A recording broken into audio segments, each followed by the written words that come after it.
Alright, so we're kind of doing this in a ad hoc situation here. But let's try some combinations again today. So what are we going to do today? Let's do milk. Yep. We'll try stone. Okay. And then we're going to try air. Why not? And then we'll do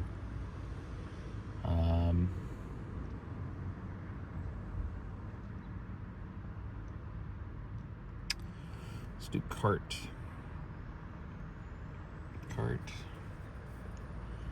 And then let's do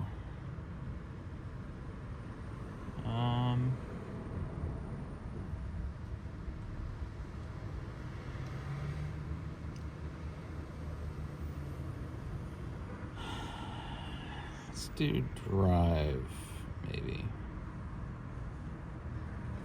So drive. And then we'll say paint. Let's do paint. Okay. All right. So our first combo is going to be milk cart. I'm sure everybody's heard of milk cart. Cart of milk. Stone cart. Yep, people have heard of those. Air cart. I don't know what that is, but it sounds like that might be worth money. Or maybe that's like a name, for like a mobile checkout or something, right? That'd be cool. Or that would actually be the name of a company called Aircart, right? That does digital transactions. That would probably get YC funding just from the name. Sorry for the aircraft. Can't control what the FAA allows to happen, so you'll forgive me. And sorry if this is a little out of focus sometimes. It just kind of goes back and forth. Milk drive. Maybe that would be like collecting breast milk, I guess, for donations, right? That's always a thing. Stone drive.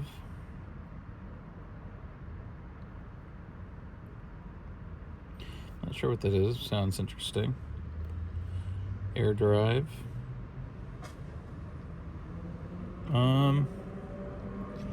Something powered by air, I guess.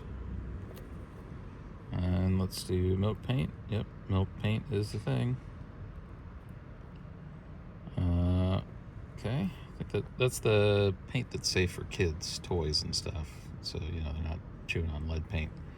Because who doesn't love lead paint? Equally as sweet and tasty. Let's see, stone paint. So there's a few of these things. Maybe there's like driveway stain, right? And then there is paint that is designed to be outdoors. That's another one. Maybe there would be paint pigment itself actually often came from ground stone, so stone paint not too far off. Like ultramarine was actual, like the gemstone ultramarine. So some fine gradient of filtration. There's some good videos out on that actually online, if you look them up, on producing pigment paints out of stone or gemstone. So air paint. Not sure what that is, but maybe that's like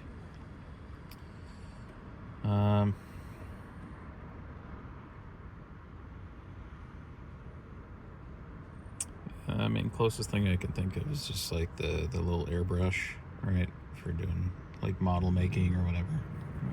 So anyways, yeah, so as you can see, when you start combining things, right, they turn into things that you already have heard of, or some things that you haven't, that, you know, maybe have some potential. And each time you do these combos, you know, you'll come up with something new, and it kind of helps you get a spark of inspiration, right?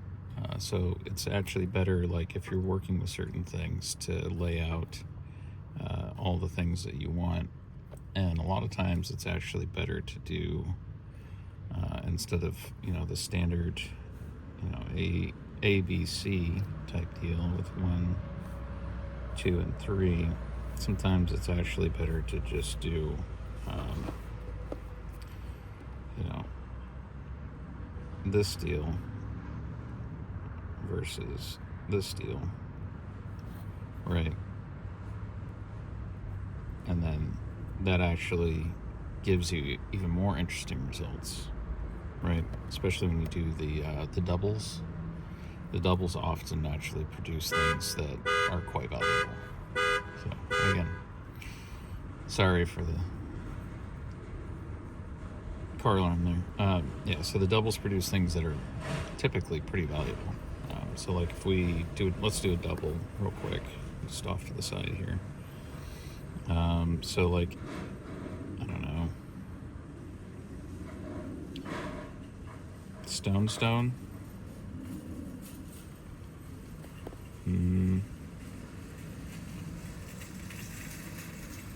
No, nothing coming to mind. Milk? No. Cart. That's actually interesting. So this would be like an automated pallet, right? That carries other carts. So like a nested type deal, right? So cart, right? You got carts in the cart.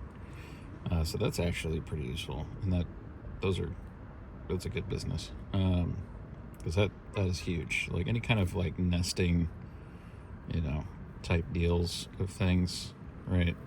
Those always seem to be pretty handy for a lot of stuff. So modularity. We could do.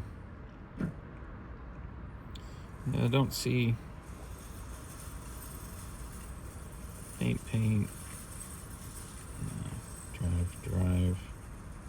Yeah, that's kind of the only things I see, but that's neat. The cart, right? So that's, you know, the whole cart squared type deal. But yeah, anyways, try your own, post your video. Good luck, have fun, bye-bye.